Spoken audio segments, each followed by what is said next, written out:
Halo semuanya, apa kabar? Semoga kita semua senantiasa selalu berkesehatan ya. Nah, sebelumnya perkenalkan nama kakak Putri Nasari.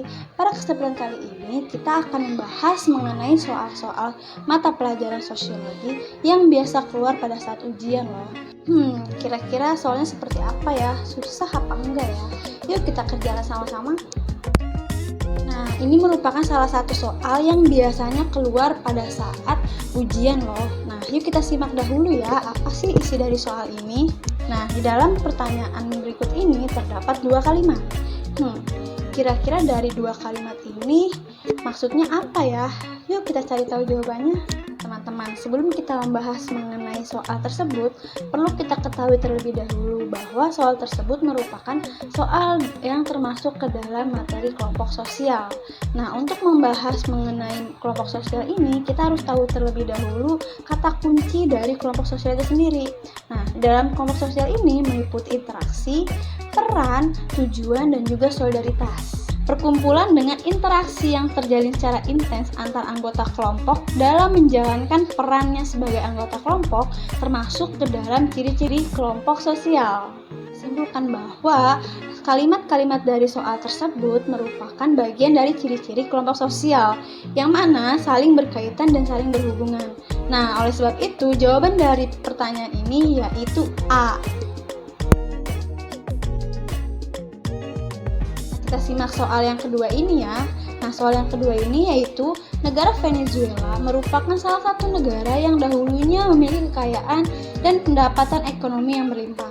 Namun, akibat adanya kesalahan dari kebijakan pemerintah, kini negara Venezuela termasuk ke dalam negara termiskin di dunia.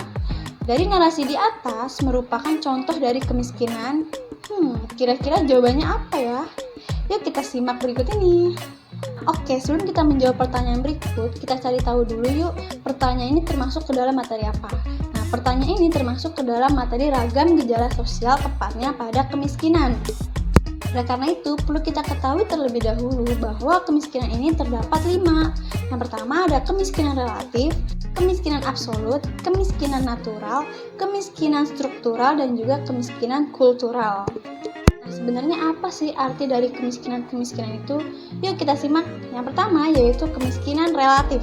Kemiskinan relatif ini merupakan kemiskinan yang terjadi akibat adanya perbandingan dari pendapatan daerah satu dengan pendapatan daerah lainnya. Yang berikutnya yaitu kemiskinan absolut. Kemiskinan absolut ini merupakan kemiskinan yang dimana orang-orang memiliki pendapatan di bawah garis kemiskinan. Yaitu kemiskinan natural. Kemiskinan natural ini merupakan kemiskinan yang sudah dari awalnya atau kemiskinan keturunan, yang mana tidak memiliki sumber daya alam dan sumber daya manusia yang baik. Yaitu kemiskinan kultural. Kemiskinan kultural ini yaitu kemiskinan yang mengacu pada sikap gaya hidup seseorang yang berlebihan sehingga menyebabkan terjadinya kemiskinan. Terakhir yaitu kemiskinan struktural. Kemiskinan struktural ini merupakan suatu kemiskinan yang terjadi karena adanya kebijakan-kebijakan dari pemerintah yang tidak tepat dan tidak sesuai. Penjelasan tadi, kira-kira jawaban dari soal itu apa ya? Benar banget, jawabannya yaitu kemiskinan struktural. Kenapa ya? Karena bisa kita lihat di soal bahwa dahulunya negara Venezuela merupakan negara yang dengan pendapatan ekonominya berlimpah. Namun karena adanya kesalahan dalam mengambil kebijakan, maka negara Venezuela ini masuk ke dalam negara termiskin.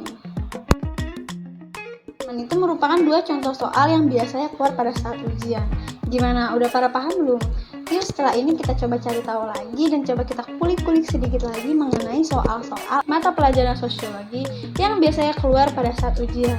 Dan itu merupakan pembahasan mengenai soal-soal yang biasanya keluar pada saat ujian mata pelajaran sosiologi. Gimana? Mudah bukan untuk dipelajari? Saja yang dapat saya sampaikan mengenai contoh-contoh pembahasan soal. Kurang dan lebihnya saya mohon maaf dan sampai jumpa.